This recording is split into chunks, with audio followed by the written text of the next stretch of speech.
اس ٹرنیور کو بطور chief justice of Pakistan? جی رائے صاحب۔ دیکھیں عاشق صاحب، ماضی پر بات نہیں کرتے۔ چیف جسٹس صاحب کے متعلق ایک اور خوفناک واقعہ جس کو میڈیا میں رپورٹ نہیں کیا گیا، اس واقعے کے متعلق اپنے ویورز کو بتانا ضروری ہے۔ یعنی میڈیا پر تو یہ رپورٹ ہوا کہ چیف جسٹس رو پڑے، چیف جسٹس آپ دیدہ ہو گئے، اور جس وقت وہ سپریم کورٹ کے سٹاف سے اپنا آخری خطاب کر رہے تھے تو انہوں نے یہ کہا کہ میں اس وقت ایک ڈوبتے سورج کی طرح ہوں اور آپ لوگوں کے پاس وقت ہے، آپ محنت سے لگن سے کام کریں اور انصاف کا جو دامن ہے یہ ہاتھ سے نہ جانے دیں۔ اچھا، ایک طرف تو یہ میڈیا کی ہیڈ لائن بن گئی، لیکن اس کے علاوہ جو چیف جسٹس کے ساتھ ایک اور خوفناک واقعہ ہوا ہے اس کے متعلق آپ کو کسی نیوز چینل پر کوئی خبر نہیں ملے گی۔ اور یہ واقعہ ایک ایسے چیف جسٹس کے ساتھ ہوا ہے، یعنی چیف جسٹس بندیال صاحب کے ساتھ، کہ جنہوں نے قاسم سوری کی اس رولنگ کو مسترد کیا جس کے نتیجے میں فوری الیکشن ہو جاتے، اور فوری الیکشن آئین کے تحت ہونے تھے۔ عمران خان صاحب کے پاس یہ اختیار تھا کہ بطور پرائم منسٹر وہ قومی اسمبلی تحلیل کرنے کی سمری صدر کو بھجواتے، اور پھر صدر نے قومی اسمبلی کو تحلیل کرنے کی سمری کی منظوری بھی دے دی تھی۔ یعنی قاسم سوری کی رولنگ کے بعد صدر نے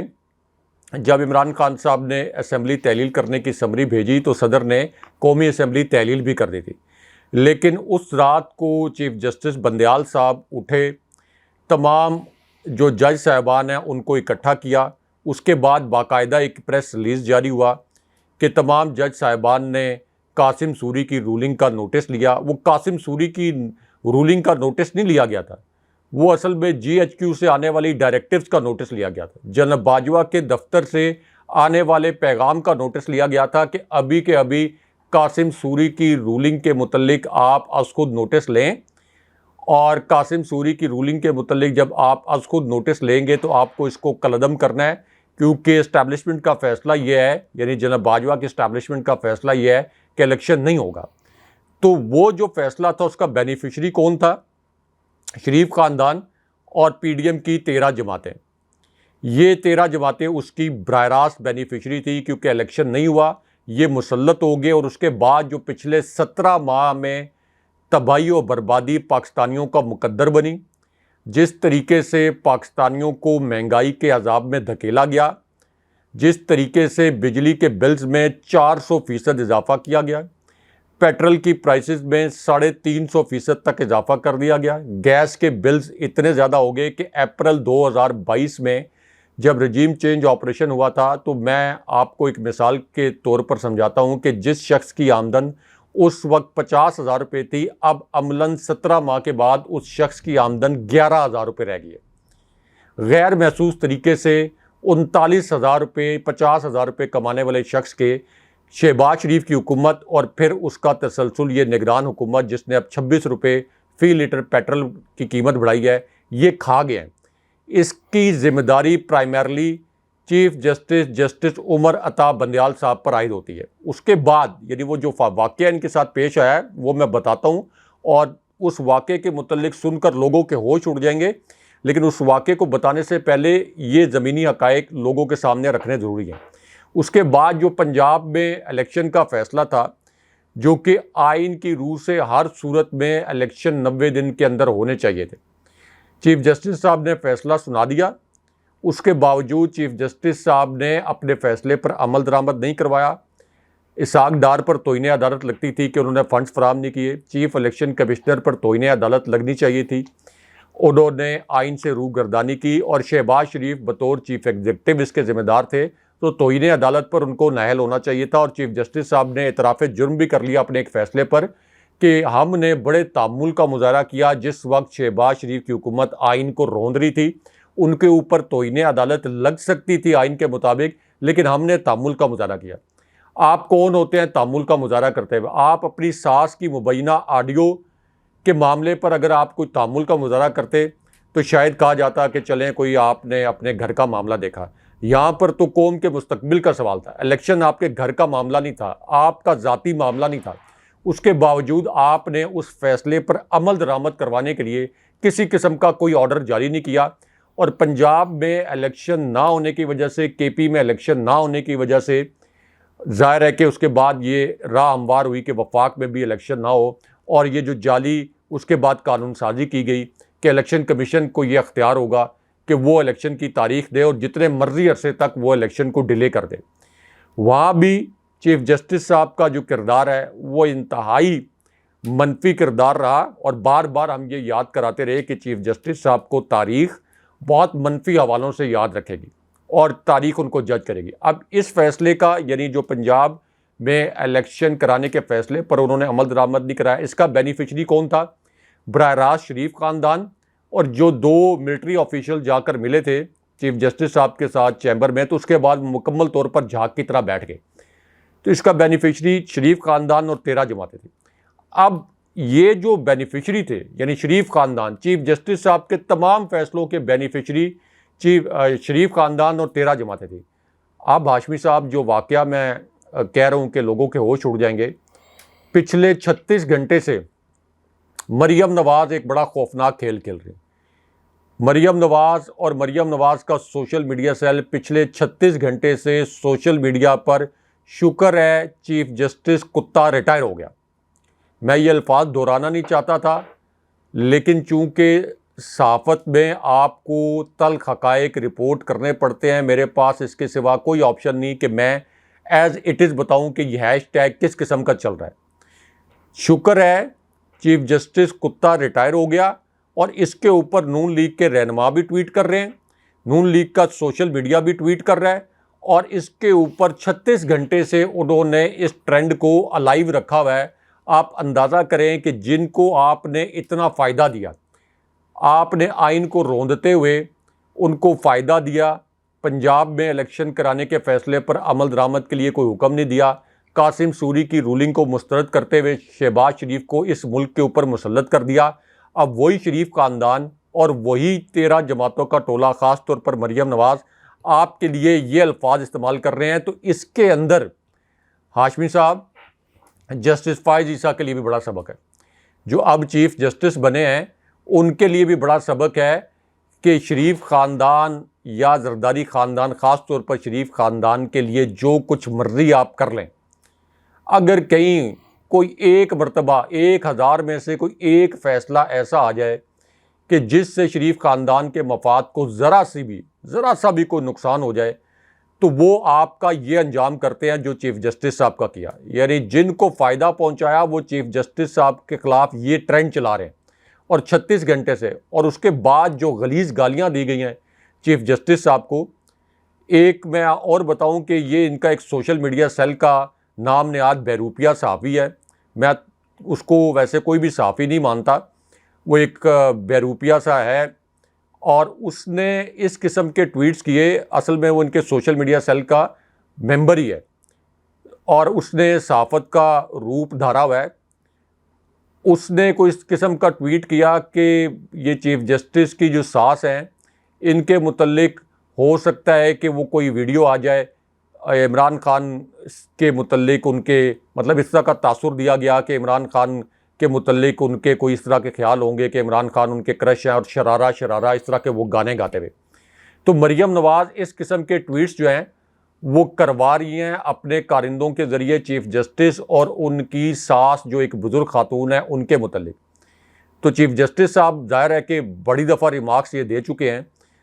کہ ہم نے تو سوشل میڈیا پر یہ دیکھا، ہم نے سوشل میڈیا کو اس طرح سے دیکھا۔ تو یہ سب کچھ خود چیف جسٹس صاحب بھی سوشل میڈیا پر دیکھ رہے ہوں گے کہ ان کا حشر کیا جا رہا ہے، اور وہ جو مریم نواز الفاظ بولتی تھی کہ جئی تئی پھیر دی، یعنی میڈیا میں عمران خان صاحب کے بیانیے کے لیے کو کاؤنٹر کرنے کے لیے میں نے میڈیا کو کیسے برائب کیا اور میڈیا کو کیسے رشوت دی،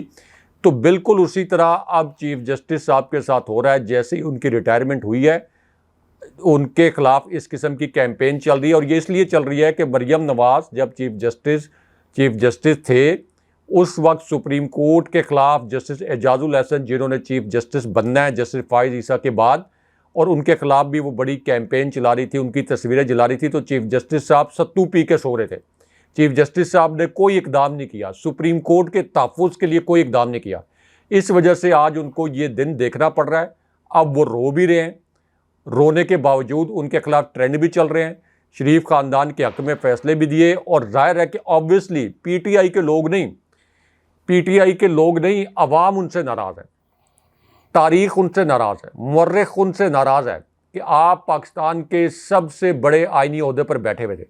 آپ کے پاس یہ اختیار تھا کہ آپ اس ملک کو، آپ اس قوم کو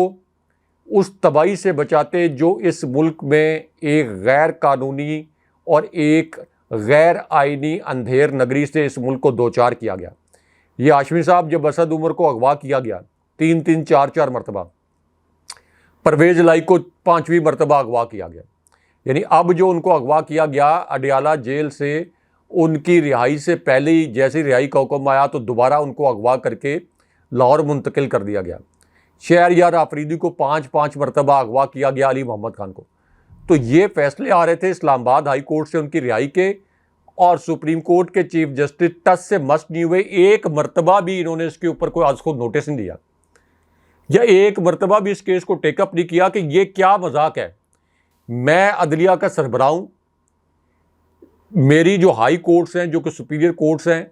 وہ رہا کر رہی ہیں لوگوں کو، اور اس کے بعد یہ بھی کہہ رہی ہیں کہ اگر دوبارہ گرفتار کیا گیا تو توہین عدالت ہم لگائیں گے، لیکن کوئی پرواہ نہیں کی جا رہی، ڈھٹائی کے ساتھ ان لوگوں کو دوبارہ اغوا کیا جا رہا ہے۔ لیکن چیف جسٹس صاحب جو کہ اسلام آباد ہائی کورٹ سے 7-8-10 کلومیٹر دور بیٹھے ہوئے ہیں، اور جہاں سے لوگوں کو اغوا کیا جا رہا تھا وہاں سے 2-3 کلومیٹر دور بیٹھے ہوئے ہیں، مکمل طور پر پردہ کیے ہوئے تھے۔ تو اس وقت جو 2-3 کردار پاکستان کی تباہی کا باعث بنے ہیں، یعنی جناب باجوہ جنہوں نے اپریل 2022 میں رجیم چینج آپریشن کر کے خود تو اب وہ پتہ نہیں کس جگہ پہ نامعلوم مقام پر منتقل ہو گئے ہیں، نامعلوم مقام پر لاپتہ ہو گئے ہیں، کیونکہ وہ عوام کے سامنے آ بھی نہیں سکتے۔ اپنی انہوں نے جو جائیدادیں بنائی تھیں جن کے متعلق وہ احمد نورانی جو صحافی ہیں انہوں نے سٹوری کی تھی، تو انہوں نے کہا تھا کہ میں تھرڈ پارٹی سے آڈٹ کروا کے اپنی جائیدادوں کے متعلق بتاؤں گا۔ وہ آج تک وہ تھرڈ پارٹی آڈٹ کی رپورٹ نہیں آئی، تو جناب باجوہ کو تو اکاؤنٹیبل نہیں کیا گیا، ان کا تو احتساب نہیں کیا گیا۔ اب وہ خود تو ظاہر ہے کہ ملک میں بھی پتہ نہیں موجود ہیں یا نہیں موجود، سیر سپاٹے کر رہے ہوں گے، اتنے انہوں نے پیسے بنائے ہیں اس سٹوری کے مطابق جو کہ احمد نورانی نے کی تھی، صحافی نے۔ تو اب اس پوری صورتحال میں دوسرا جو کردار ہے، میں یہ سمجھتا ہوں، یہ میری ناقص رائے میں ایک صحافت کے ادنا طالب علم کے طور پر، اور عدالتی جو آپ کی ہیرنگز ہوئی ہیں، سماعتیں ہوئی ہیں، ان کو کور کرنے کے بعد کہ پاکستان کی تباہی کے دوسری ذمہ داری وہ چیف جسٹس صاحب پر عائد ہوتی، کیونکہ چیف جسٹس صاحب نے اپنا اختیار استعمال نہیں کیا۔ وہ اپنا اختیار تو استعمال کرتے، کم سے کم شہباز شریف پر توہین عدالت تو لگاتے، اس توہین عدالت پر عمل نہ ہوتا تو قانون نافذ کرنے والے اداروں کو کہتے کہ میرے حکم پر عمل کرائیں۔ اگر قانون نافذ کرنے والے ادارے آپ کے حکم پر عمل نہ کرواتے، آپ ان کو بھی توہین عدالت کا نوٹس جاری کرتے۔ اور اگر آپ بہت کمزور چیف جسٹس تھے، اگر آپ کے پر جلتے تھے، اگر آپ کو کہیں سے کوئی میسج آ رہے تھے جس کے بعد آپ جھاگ کی طرح بیٹھ گئے، تو کم سے کم آپ آخری آپشن کے طور پر، جو ایک کمزور جج کے پاس آپشن ہوتا ہے، آپ آخری آپشن کے طور پر ریزائن کر دیتے اور قوم کو بتاتے کہ آپ کو دھمکیاں دی جا رہی ہیں، آپ کو کس قسم کے پیغامات دیے جا رہے ہیں، اور آپ اس سیسیلین مافیا کے سامنے، جس کو سپریم کورٹ نے سیسیلین مافیا اور سپریم کورٹ نے گاڈ فادر قرار دیا تھا، کہ اس کے سامنے ہم بے بس ہیں، آپ بھی ریزائن کرتے، آپ کے جو فیلو ججز ہیں وہ بھی ریزائن کرتے، لیکن آپ نے اپنے فیلو ججز کو بھی مکمل طور پر مایوس کیا۔ اور ہاشمی صاحب، اس کے اندر میں آپ کو ایک اور بات بتاؤں کہ جب 2 ملٹری آفیشلز ملے تھے چیف جسٹس صاحب کے ساتھ جا کر چیمبر میں، تو اس وقت کہا یہ جاتا ہے کہ جسٹس منیب اختر جو ہیں وہ اس وقت جس قسم کا فیصلہ دینا چاہتے تھے، چیف جسٹس صاحب جب اپنے اس فیصلے سے پیچھے ہٹتے ہوئے نظر آئے تو وہ چیمبر سے نکل کر چلے گئے تھے، وہاں پر 3 جج صاحبان نہیں تھے، اور پھر بتایا یہ گیا کہ جسٹس منیب اختر کو کوئی ہنگامی طور پر کراچی روانہ ہونا تھا اور اس لیے وہ چلے گئے۔ اور اس کے بعد سے آپ دیکھ لیں کہ جسٹس اعجاز الحسن، جن کے بڑے تلخ ریمارکس آتے تھے، جسٹس منیب اختر بڑے تلخ ریمارکس آتے تھے اور بڑے تلخ فیصلے آتے تھے میرٹ کے اوپر، وہ سارے فیصلے، وہ سارے ریمارکس ختم ہو گئے۔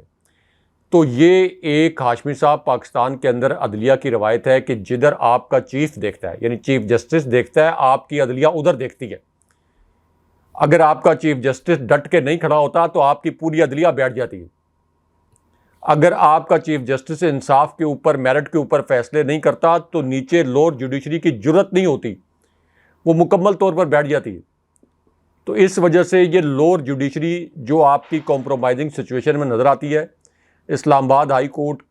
جو اس وقت آپ کو کمپرومائزنگ سچویشن میں نظر آتی ہے، اس کی وجہ بھی ہے یہ جو ٹرائل کورٹ کا فیصلہ آیا جج ہمایوں دلاور کا، اس کی وجہ بھی ہے کہ جب چیف جسٹس صاحب نہیں کھڑے ہو رہے تو نیچے جوڈیشری یہ سوچتی ہے کہ ہم کس کھیت کی مولی ہیں، ہم کیوں کھڑے ہوں. تو اس وجہ سے چیف جسٹس صاحب کو جو تاریخ ہے یہ انتہائی منفی حوالوں سے جج کرے گی. انتہائی کنٹروورشل جج، انتہائی متنازع جج، جن کے پاس میرٹ کے اوپر فیصلے کرنے کے لیے وقت تھا، اور ایسے فیصلے جن کو نہ صرف کہ وہ میرٹ پر، انصاف پر مبنی ہوتے، بلکہ جن فیصلوں کی عوام توقع بھی لگا کر بیٹھی تھی اور عوامی سطح پر ان فیصلوں کو پذیرائی بھی ہوتی. یعنی اگر کوئی فیصلہ میرٹ پر نہ ہو، اور اس وجہ سے صرف فیصلہ نہیں دینا چاہیے کہ عوامی سطح پر پذیرائی ہوگی اور میں کوئی مقبول فیصلہ دے دوں، لیکن یہاں پر سچویشن ون ون سچویشن تھی. ایک تو آئین اور قانون کے مطابق فیصلہ، دوسرا عوام کی امنگیں بھی یہی تھیں. جس قسم کا فیصلہ، یعنی پنجاب میں الیکشن کروانے کا فیصلہ، اسی طرح جو قومی اسمبلی کے الیکشن کا فیصلہ بھی دیکھیں، جتنے سرویز آ رہے ہیں تو قوم تو الیکشن مانگ رہی ہے، لیکن چیف جسٹس صاحب نے جس قسم کا رول پلے کیا ہے، اب میں یہ کہنا نہیں چاہتا لیکن بہت سے لوگ یہ کہہ رہے ہیں کہ چیف جسٹس صاحب کے ساتھ جو کچھ نون لیگ کر رہی ہے شاید وہ یہی کچھ ڈیزرو کرتے تھے، تاکہ آنے والے جو چیف جسٹس صاحبان ہیں ان کے لیے ایگزامپل سیٹ ہو کہ اگر وہ بھی اسی طرح کے ہومیوپیتھک فیصلے دیں گے، ایک خاص سیاسی گروہ کو فائدہ دیں گے، تو ان کا بھی اسی قسم کا انجام ہوگا. تو اس کے اندر آنے والے جو چیف جسٹس صاحبان ہیں جیسے جسٹس فائز عیسیٰ ہیں، ان کے لیے بھی ایک بہت بڑا سبق ہے. اچھا راج صاحب، یہ اٹک جیل ہے جہاں سے ایک ویڈیو وائرل ہوئی ہے. راج صاحب بتائیں یہ اصل میں ماجرا کیا ہے اور کیا خبر آ رہی ہے اس ویڈیو کے حوالے سے جو اس وقت سوشل میڈیا پر بڑی تعداد میں جو ہے وہ اس وقت وائرل ہے؟ دیکھیں عاشور صاحب، عمران خان صاحب پاکستان کے سب سے بڑے اور سب سے مقبول لیڈر ہیں،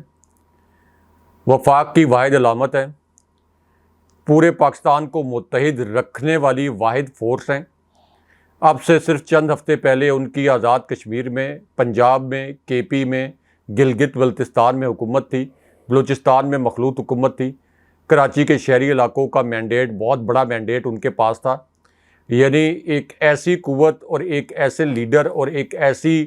جماعت کے سربراہ جس کی پریزنس پاکستان کی تمام اکائیوں میں اور خاص طور پر پاکستان کے تمام حساس علاقوں میں بھی ہے. اور اسلام آباد میں قومی اسمبلی کی 3 نشستیں تھیں کل، اور وہ تینوں نشستیں عمران خان صاحب کی جماعت تحریک انصاف نے جیتی ہوئی تھی.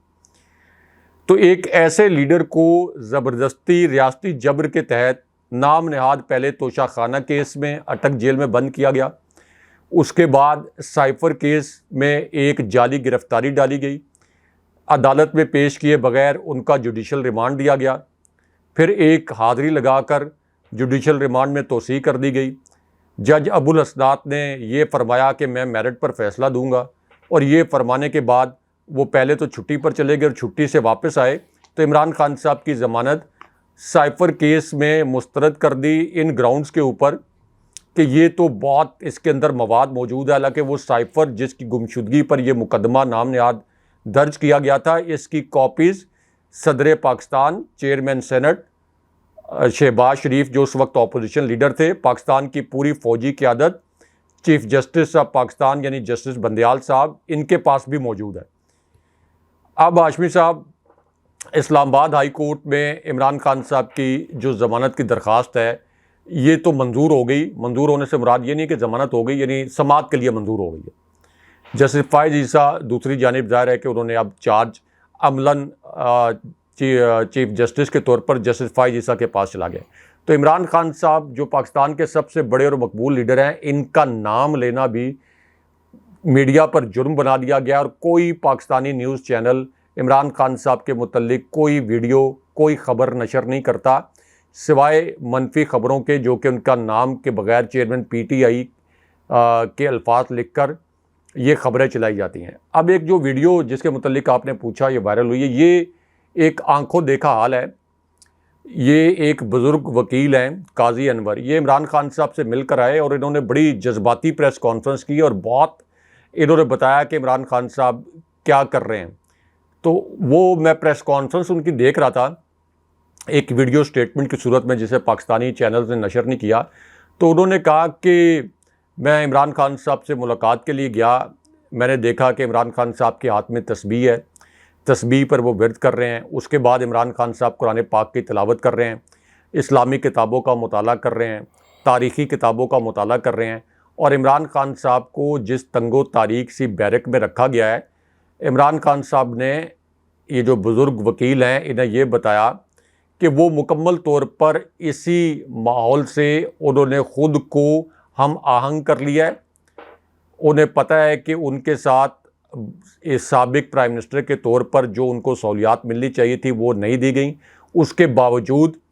وہ کبھی بھی جیل انتظامیہ سے کسی قسم کی شکایت نہیں کرتے. اور ایک اور وکیل سے میری بات ہوئی جو عمران خان صاحب سے مل کر آئے تھے، تو انہوں نے کہا کہ عمران خان صاحب نے کہا کہ اگر میری 1000 سال کی زندگی ہوتی اور مجھے یہ 1000 سال جیل میں رکھتے تو میں قوم کے لیے 1000 سال بھی جیل رہتا، نہ میں خود جھکوں گا نہ میں اپنی قوم کو جھکنے دوں گا. تو یہ بڑے ایک باوقار بزرگ وکیل ہیں جس قسم کا انہوں نے احوال بیان کیا. اور انہوں نے کہا کہ میری ریڈنگ یہ ہے کہ عمران خان صاحب کو یہ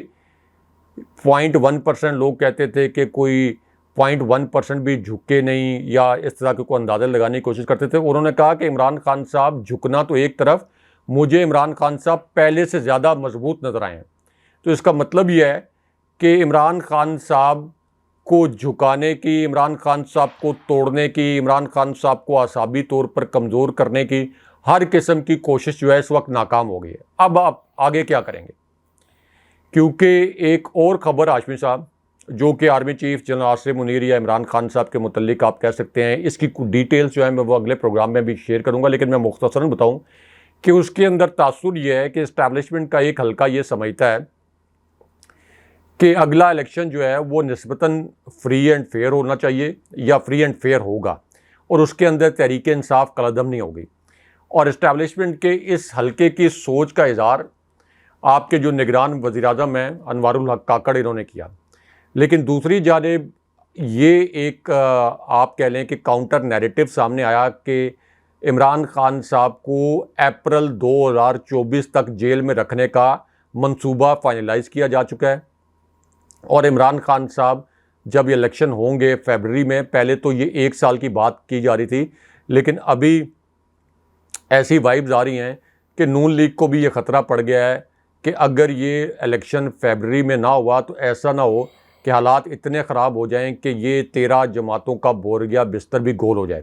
اس لیے اب انہوں نے بھی ڈھکے چھپے الفاظ میں بات کرنا شروع کر دیا ہے کہ فیب کے مڈ میں جا کر الیکشن ہو جانا چاہیے. تو ان کا پلان اب یہ جو سامنے آ رہا ہے، یعنی جو دوسری شخصیت کو کوٹ کیا گیا اس میں یہ کہا گیا کہ ایک تو عمران خان صاحب کو اپریل 2024 تک جیل میں رکھنے کا پلان ہے، اور اس کے بعد تحریک انصاف کو قلعدم کرنے کا پلان ہے کہ اس کو الیکشن کے اندر نہ جانے دیا جائے. اچھا، اب الیکشن کے اندر اس لیے نہ جانے دیا جائے کیونکہ ابھی 2-3 انٹرنل سرویز ہوئے ہیں جو کہ پیپلز پارٹی نے بھی، نون لیگ نے، خاص طور پر نون لیگ نے کروائے ہیں. اور ان انٹرنل سرویز میں یہ بتایا گیا ہے کہ اگر عمران خان صاحب جیل میں بھی ہوئے، 300 کے قریب پارٹی رہنماؤں کو جبر کے تحت عمران خان صاحب کا ساتھ چھوڑنے پر مجبور کیا جا چکا ہے اس فراڈ ریاست کے اندر، اس ناکام ریاست کے اندر. لیکن اس کے باوجود صرف اور صرف بیلٹ پیپر کے اوپر تحریک انصاف کا انتخابی نشان اگر چھپ گیا، یعنی بلے کا نشان آ گیا، تو تب بھی پی ٹی آئی 2/3 سے زائد اکثریت کے ساتھ الیکشن جیت جائے گی. تو اس لیے دوسری جانب یہ بھی پلان کیا جا رہا ہے کہ تحریک انصاف کو الیکشن ہی نہ لڑنے دیا جائے. عمران خان صاحب کو بھی جیل میں رکھا جائے، لیکن عمران خان صاحب کو جیل میں رکھنا انف نہیں ہے. حل وہ یہ تلاش کر رہے ہیں کہ تحریک انصاف کو قلعدم کر دیا جائے. Election commission, chief election commissioner جو کہ بی ٹیم بنے ہوئے ہیں، اور اب تو چونکہ جسٹس فائز عیسیٰ چیف جسٹس بن گئے ہیں، عملی طور پر چارج بھی انہوں نے سنبھال لیا ہے، لیکن یہ چیف جسٹس صاحب کا، یعنی جسٹس فائز عیسیٰ صاحب کا ایک بڑا امتحان ہوگا. کیونکہ جسٹس فائز عیسیٰ کی اس سے پہلے جو ریپیوٹ ہے وہ چیف جسٹس بندیال صاحب جیسے کمزور جج کی رپیوٹ نہیں ہے.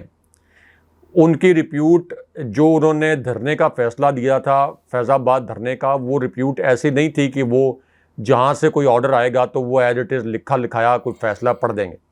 تو یہ ان کے لیے بھی بہت بڑا امتحان ہوگا، کیونکہ ظاہر ہے کہ جسٹس فائز عیسیٰ ایک بڑے پڑھے لکھے جج ہیں. وہ کوئی نیم پڑھے لکھے جج نہیں ہیں یا کوئی حادثاتی جج نہیں ہیں، پڑھے لکھے جج ہیں. ان کو بھی پتہ ہے کہ آئین کیا کہتا ہے کہ کتنے دنوں کے اندر الیکشن ہونا چاہیے. ان کو یہ بھی پتہ ہے کہ اگر کسی جماعت کو کالعدم کیا جائے تو وہ کن گراؤنڈز کے اوپر کالعدم ہو سکتی ہے،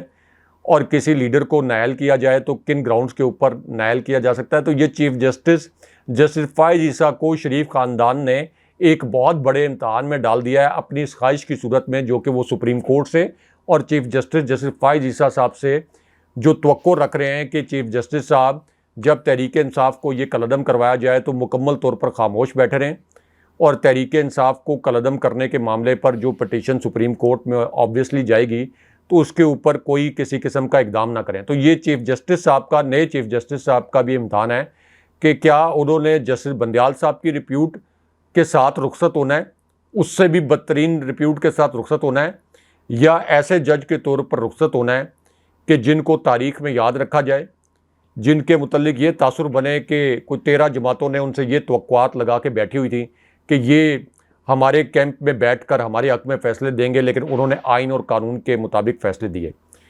تو اسلام آباد ہائی کورٹ میں اس وقت عمران خان صاحب کی ضمانت کی درخواست جو ہے یہ مقرر تو ہو گئی ہے، یہ جیسے ہمارے ویورز جو ہمارے تھمبنیل میں بھی دیکھ رہے ہیں، لیکن اب اصل کنڈکٹ یہ دیکھنے والا ہے کہ چیف جسٹس صاحب یہ جو پیورلی آئینی معاملات ہیں کیا وہ ان کے اوپر اسی طرح سمجھوتا کرتے ہیں جس طرح سے جسٹس بندیال صاحب نے کیا ہے، یا آئین اور قانون کے مطابق فیصلہ دیتے ہیں. اچھا راجہ صاحب، army chief general Asim Munir صاحب اور بلاول زرداری جو ہیں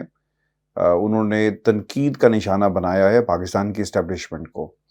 اور بلاول زرداری صاحب یہ کام بار بار کر رہے ہیں اور وہ رک نہیں رہے. اور پاکستان پیپلز پارٹی بھی جو ہے انہوں نے اپنی توپوں کا رخ نہ صرف اسٹیبلشمنٹ کی طرف کر دیا ہے بلکہ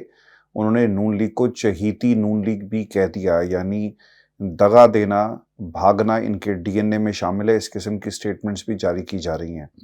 راج صاحب، یہ ممکنہ نتائج کیا ہوں گے؟ یہ لڑائی کہاں جا کر رکے گی؟ اور پھر کس کو بیساکھیوں کی ضرورت ہے اور کس کو عوام کی عدالت کی؟ اور پاکستان پیپلز پارٹی یہ کیوں نعرہ لگا رہی ہے؟ اس کی ایک انسائیڈ سٹوری ہمارے پاس موجود ہے. لیکن راج صاحب، پروگرام کا وقت بہت زیادہ ہو گیا. انشاءاللہ اگلی نشست کے اندر اچھا، یہ انسائیڈ سٹوری ہاشمی صاحب اگلے پروگرام میں شیئر کریں گے. بس ایک کوئکلی ایک فقرہ میں یہاں اپنے ویورز کے سامنے رکھ دوں. یہ میں نے اسی پلیٹ فارم پر بتایا تھا کہ میں نے خورشید شاہ کا جب انٹرویو کیا تھا تو انہوں نے نون لیگ کے متعلق یہ کہا تھا کہ جب یہ مشکل میں ہوں تو یہ آپ کے پیر پڑ جاتے ہیں، جب ان کی مشکل ختم ہو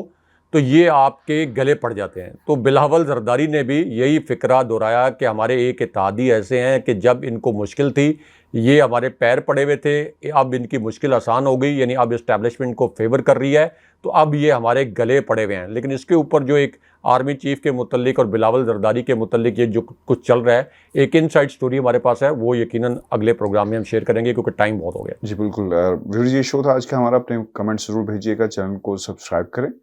مجھے اور ابراہیم راج صاحب کو اجازت دیجیے. اللہ نے کے بعد.